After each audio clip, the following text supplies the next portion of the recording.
नमस्कार साथियों, स्वागत है आप सभी का एक बार फिर से हमारे यूट्यूब चैनल KNC कुसुम नेट क्लासेस में। तो वैसे साथी जो हमारे चैनल पे पहली बार आए हैं, सबसे पहले आप हमारे चैनल को सब्सक्राइब कर लीजिए। साथ में बेल आइकन को प्रेस कर ऑल नोटिफिकेशन का बटन क्लिक ज़रूर कर लीजिएगा, ताकि अगली बार कोई भी वीडियो डालूँ, कोई भी नोटिफिकेशन डालूँ तो सबसे पहले मैसेज आप तक पहुँचे और आपकी तैयारी और बेहतरीन तरीके से संभव हो सके। आज हम लोग बात करने वाले हैं PhD एडमिशन 2020 के बारे में। यदि आपने थंबनेल को देखा होगा तो आपको मालूम चल गया होगा।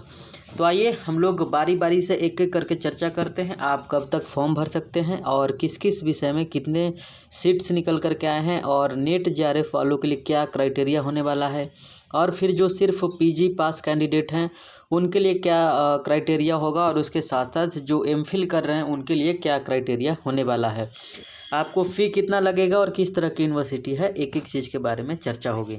तो सबसे पहले विश्वविद्यालय के बारे में जान लीजिए। यह एक स्टेट यूनिवर्सिटी है। स्वामी रामानंद तीर्थ मराठवाड़ा यूनिवर्सिटी नांदेड़ में है और यह महाराष्ट्र में लोकेटेड है। देखिए 1994 में इसकी स्थापना हुई थी और NAC से इसको A ग्रेड मिला है। ठीक है, यानी कि आपको यहाँ पर एडमिशन मिलता है तो बहुत अच्छी बात है, यहाँ पर आपको PhD करना चाहिए। अब आइए हम लोग बात करते हैं आपको कितना फ़ी देना होगा और डेट कब से कब होगा। तो देखिए सबसे पहले डेट की बात की जाए तो start date of submission of online PET application PhD entrance test 2 दिसंबर से शुरू हो गया है और लास्ट डेट है 17 दिसंबर। यानी आपके पास अभी समय है, आप इसको आसानी से भर सकते हैं। 10 दिन आपके पास पर्याप्त समय है, आप इसको आसानी से भर लीजिए।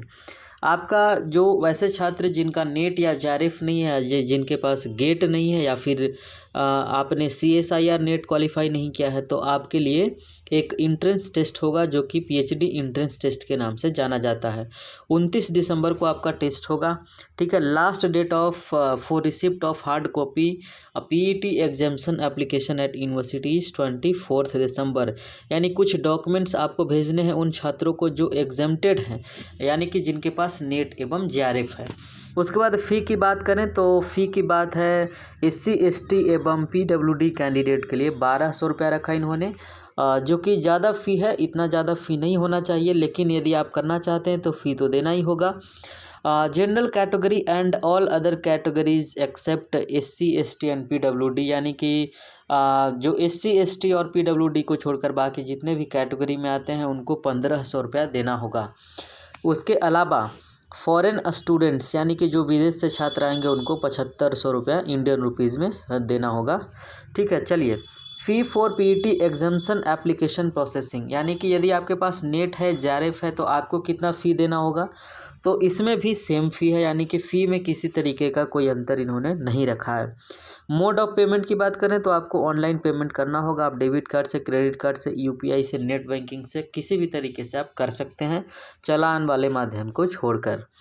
एड्रेस आप देख लीजिए, यहाँ पर आपको भेजना है documents the assistant registrar PG section Swami Ramanand Tirth Marathwada university Vishnupuri Nanded में है, जो कि महाराष्ट्र में है। ठीक है, कोई आपको किसी तरीके का सवाल हो तो आप इस नंबर पे संपर्क करके आप वहाँ से पूछ सकते हैं। कुछ चीज़ें जो यूनिवर्सिटी के बारे में, किस तरीके से NAC का A ग्रेड दिया गया और कौन कौन से कार्य यहाँ पर होते हैं, उसके बारे में आप पढ़ सकते हैं प्रोस्पेक्टस को डाउनलोड करके। चलिए एलिजिबिलिटी की बात कर लेते हैं। आपके लिए यदि आप SC ST OBC कैंडिडेट हैं तो 50% मार्क्स मिनिमम मास्टर में होना चाहिए। उसके अलावा यदि आप किसी अन्य कैटेगरी से हैं तो आपके पास मिनिमम 55% यानी 55% मार्क्स आपके MA में मास्टर डिग्री में होना चाहिए।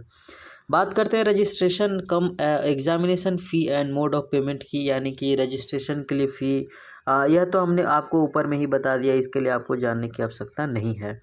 Procedure for submission of application, किस तरीके से आप भरेंगे फॉर्म को, तो आप यूनिवर्सिटी का ऑफिशियल वेबसाइट पे चले जाइएगा। देखिए ऑफिशियल वेबसाइट पे कैसे जाएंगे, लिखेंगे srtmun.ac.in, आप सीधे इनके वेबसाइट पे चले जाएंगे। उसके बाद बात करते हैं instructions for the PET examinations appearing candidate, यानी जो अपियरिंग कैंडिडेट है उनके लिए इंस्ट्रक्शन है। आप देख सकते हैं आपको कैसे फॉर्म भरना होगा, और आपका जो टेस्ट होगा उसके बारे में बात की जाए तो 2 घंटे का टेस्ट होने वाला है। पहला पेपर आपके रिसर्च मेथोडोलॉजी का होगा और दूसरा आपके सिलेबस का होगा, जो कि आप जिस सब्जेक्ट में आपने मास्टर किया है। दोनों से 50-50 सवाल आपसे पूछे जाएंगे, 1-1 घंटा दोनों के लिए होगा, ध्यान रखिएगा। चलिए एग्जामिनेशन सेंटर की बात की जाए तो इन्होंने कहा है at present the PET 2020 online examination centre will be at Nanded only. यानी कि जो इनका यूनिवर्सिटी कैंपस है जो नांदेड़ शहर है महाराष्ट्र का, वहीं पर इनका सेंटर होगा। आपको वहीं पर जाना होगा एग्ज़ाम देने के लिए, ध्यान रखिएगा। एडमिट कार्ड की बात की जाए तो हॉल टिकट्स, एडमिट कार्ड्स, ये सब आपको वेबसाइट से आप देखते रहेंगे, आपको बहुत जल्द अपलोड कर दिया जाएगा। 29 से पहले रिज़ल्ट आएगा, उसके बाद फिर आपका फाइनल सिलेक्शन होगा। अब बात करते हैं हम लोग एग्जेम्प्टेड कैंडिडेट के लिए क्या करना है। एग्जेम्प्टेड कैंडिडेट भी फॉर्म को वैसे ही भरेंगे और कह रहा है इन्होंने कि they are required to take print out of the online submitted form and send the same along with necessary enclosures attachments including the proofs in support of his or her claim of exemptions from PET 2020। यानी कि यदि आप exempted category में आते हैं तो आपको form भरना है और फॉर्म का प्रिंट आउट निकाल लीजिएगा। एक प्रिंट आउट खुद के पास रखिएगा और दूसरे को आप स्पीड पोस्ट कर दीजिएगा, उसमें अपना JRF या नेट का सर्टिफिकेट लगाकर। ध्यान रखिएगा ओरिजिनल सर्टिफिकेट नहीं लगाना है, आप फोटोकॉपी लगाइएगा।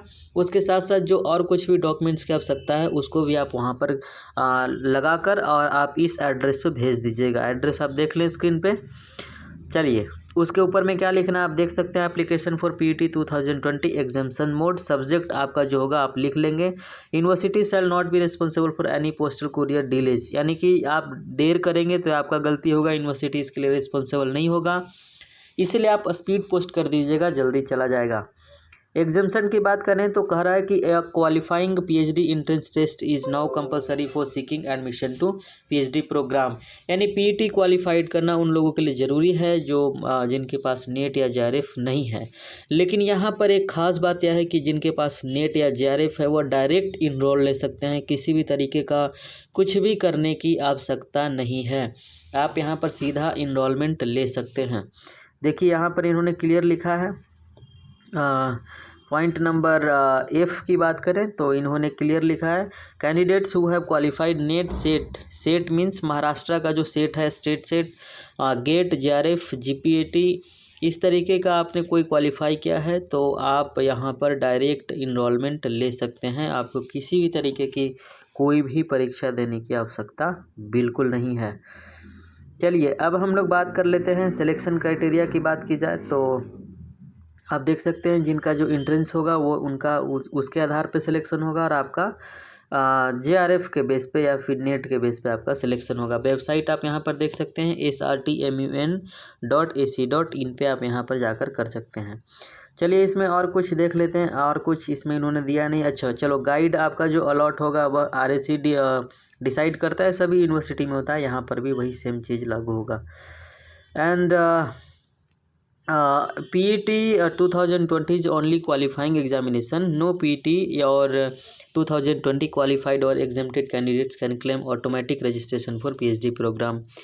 यानी कि जो आप PET क्वालिफाइड नहीं है तो आप ऑटोमेटिक रजिस्ट्रेशन जो होता है PhD प्रोग्राम के लिए आप अप्लाई उसके लिए नहीं कर सकते हैं। इसलिए मैं बार बार बोल रहा हूँ कि आपके पास नेट JRF है तो आप डायरेक्ट ऑटोमेटिक रजिस्ट्रेशन कर सकते हैं PhD प्रोग्राम के लिए। बहुत बेहतरीन मौका है, कुछ ज़्यादा आपको लफड़ा नहीं होने वाला है।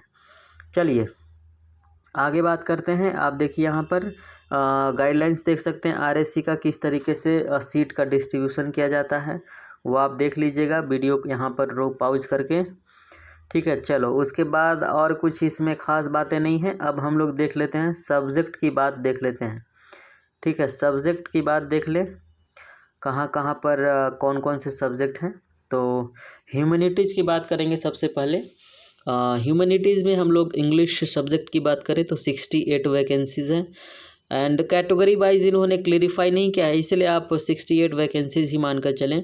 हिंदी के लिए 152 है, मराठी के लिए 239 है एंड उर्दू के लिए 14 है और इकोनॉमिक्स के लिए 110 है जो कि बहुत ज़्यादा सीट है एंड हिस्ट्री के लिए 50 सीट है, यह भी बहुत पर्याप्त सीट है। फ़िलासफ़ी के लिए 11 है, पॉलिटी के लिए 66 है, पब्लिक एडमिनिस्ट्रेशन के लिए 85 है, सोशियोलॉजी के लिए 72 है, ज्योग्राफी के लिए 74 है, लॉ के लिए 13 है। कॉमर्स की बात करें तो कॉमर्स के लिए 41 है, मैनेजमेंट साइंस के लिए 12 है, कंप्यूटर साइंस के लिए 26 है, बायो इन्फॉर्मेटिक्स के लिए 2 है एंड बायोटेक्नोलॉजी के लिए 15 है, बॉटनी के लिए 48 है, केमिस्ट्री 97, डेयरी साइंस 1 है, इन्वायरमेंटल साइंस 14 है एंड मैथमेटिक्स 7 है। जियोलॉजी की बात करें तो 14 है, जियोफिजिक्स, माइक्रोबायोलॉजी, आप इन तमाम सब्जेक्ट को एक एक करके देख सकते हैं। लास्ट में बात करते हैं सोशल वर्क की बात करें तो सोशल वर्क में 2 सीट है, लाइब्रेरी एंड इंफॉर्मेशन साइंस में 2 सीट है। एजुकेशन में बात करें तो 17 सीट है और फिजिकल एजुकेशन की बात करें तो 31 सीट है। यानी यह टोटल सीटों की संख्या हो गई और इससे ज़्यादा प्रोस्पेक्टस में कुछ दिया नहीं है। तो चलिए साथियों, मेरे तरफ से आप सभी को ढेर सारी शुभकामनाएं। आप फॉर्म भरें, इनरोल्ड हों और जल्दी से अपना पीएचडी करें और एक बेहतरीन रिसर्च स्कॉलर बनकर देश को आगे बढ़ने में अपनी भूमिका का निर्वहन करें। So thank you very much to join me. So video पसंद आया हो तो लाइक कीजिएगा, कमेंट करके किसी भी तरीके का कोई सवाल हो तो आप पूछ सकते हैं और वीडियो को शेयर ज़रूर कीजिएगा। Thank you.